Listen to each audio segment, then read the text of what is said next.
Pace bene, menjadi Kristen itu bukan melulu hanya soal pemahaman doktrinal. Itu dia.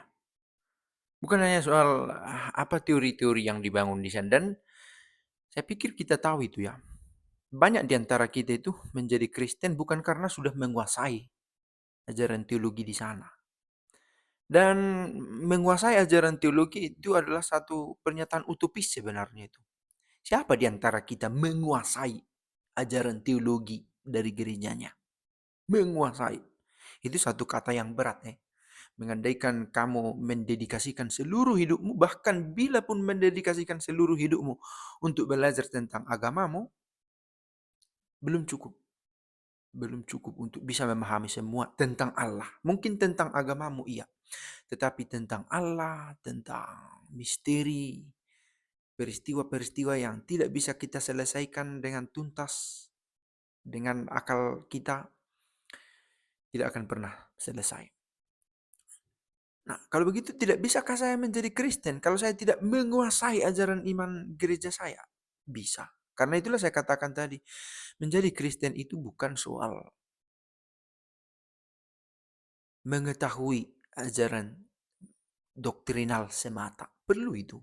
Tapi semata hanya itu bisa keliru. Apa kekeliruannya? Inilah yang terjadi. Di video kemarin saya buat itu soal Maria itu Immaculata Assumpta. Itu untuk gereja Katolik dan kepada umat Katolik saya beritahu itu. Wah, banyak komentar-komentar yang secara tidak langsung dan langsung menunjukkan ketidakkristenanan dia secara integral begitu ya.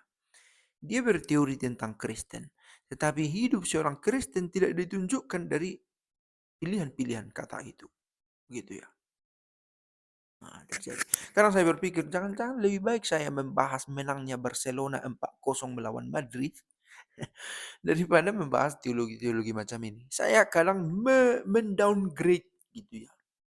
Apa yang seharusnya bisa didalami dengan sakral, dengan dialog yang enak gitu ya. Jadi seolah-olah kompetisi siapa kita yang lebih paham soal Tuhan ini. Bukan, itu bukan kompetisi ya. Karena ada kesan begitu. Begini, ini yang harus kamu pahami, kata dia. Tidak, itu kesalahan fundamental dalam berbicara doktrin dalam bidang keyakinan, gitu ya. Kalau ini ajaran dalam bidang gravitasi, hukum-hukum fisik, hukum alam, itu bisa di cross check gitu ya. Bisa kita buktikan atau aku yang salah atau kamu yang salah. Tapi ketika dalam bicara tentang iman ini, jangan-jangan kita dua salah atau jangan-jangan kita dua benar. Karena benar atau salah itu tidak dikonfrontasikan dalam ruang dan waktu yang kita pahami ini. Entahlah, terlalu ribet mungkin istilah ini. Tapi saya mau mengatakan ini bukan soal kompetisi pengetahuan gitu ya.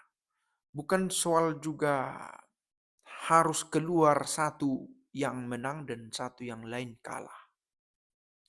Tapi saya yakin tidak siap forum, tidak cocok forum ini untuk membahas isu macam ini. Meski kadang kita tidak bisa lepas dari circle, apa namanya, lingkaran, circle ini gitu ya. Misalnya begitu ya, ada tanggapan dari seorang pendeta. Oh, enggak benar itu. Maria Immaculata, Maria Assumpta katanya. Sesat kalian. Nah, ini dua hal yang berbeda ya. Bahwa kamu tak setuju, oke, tapi mengatakan sesat itu sudah offside gitu ya. Nah, kalau ditanggapi ada risikonya, tak ditanggapi ada risikonya. Tak ditang risiko untuk siapa? Bagi misalnya bagi orang-orang yang memiliki interese dan memiliki kewajiban untuk mengajar tentang iman di gerejanya. Itu ya. Kan dibiarkan salah juga. Tak dibiarkan, jangan-janganlah kita ini saling tanya jawab macam-macam. Oke. Ada orang-orang tajam yang selalu berkata, "Apa sih tujuanmu membuat video ini?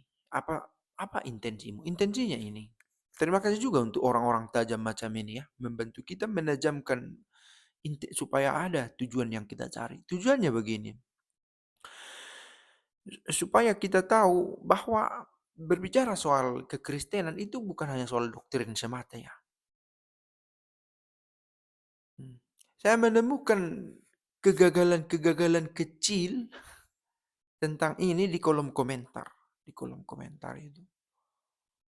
Dan ini benar-benar menunjukkan bagaimana kekristenan yang disampaikan kepada kita belum sungguh berhasil juga membawa kita keluar dari kebarbaran kita gitu ya. Nah, atau pertanyaan lain, apakah bisa serentak saya yang barbar dan saya yang Kristen berjalan bersama? Satu pertanyaan menarik ini. Atau apakah saya sebagai seorang Kristen, ungkapan kasih itu mengubah saya sehingga tidak berbicara buruk, berbicara keras dan kasar. Kasar begitulah ya, keras ini baik tetapi relatif juga. Hmm. Nah, ini menjadi pertanyaan reflektifnya begitu ya. Seberapa besar kekristenan yang kupelajari membawaku keluar dari barbaridah, kebarbaran yang aku punya. Hmm. Saya pikir ini satu pelajaran menarik untukku. Dipakai untuk mengevaluasi diri, begitu ya. Oke, ini hanya satu pemikiran, semacam evaluasi dari situasi, gitu ya. Situasinya apa? Itu tadi ya, saling balas jawab ini ya. Wah, memang harus dihentikan sepertinya, gitu ya. Tapi masalahnya saya jawab juga. Hmm. Ini satu cerita, satu apa namanya, sharing boleh jadi. Tapi untuk kita perlu, sebenarnya sharing ini bukan untuk saya perlu. Untuk orang-orang yang kebablasan memberi komentar itu. Biarlah ini semacam sekolah gitu ya. Sekolah untuk pelan-pelan menghindari kesalahan yang sama. Hmm. Dalam cara berkomentar. Apalagi karena topiknya ini lagi-lagi tentang iman, kepercayaan gitu ya. Ini topik yang lebih sulit ini karena menuntut integritas dari orang yang masuk ke dalamnya. Nah, tak gampang itu. Tanpa bermaksud pesimis ya. Tak gampang karena akan menjadi pribadi yang sangat terpecah kita kalau tontonan topik yang kita bahas ya sangat ilahi, sangat kudus tentang Tuhan. Tapi selepas dari sana cara hidup atau apa berseberangan atau jangankan selepas dari sana. Membahas tentang yang ilahi, tentang yang baik, yang suci dengan cara yang buruk, yang keras, kasar, yang jahat itu kontradiktif itu. Nah, ini saya pikir persoalannya. Nanti ada video lain lagi. Ciao.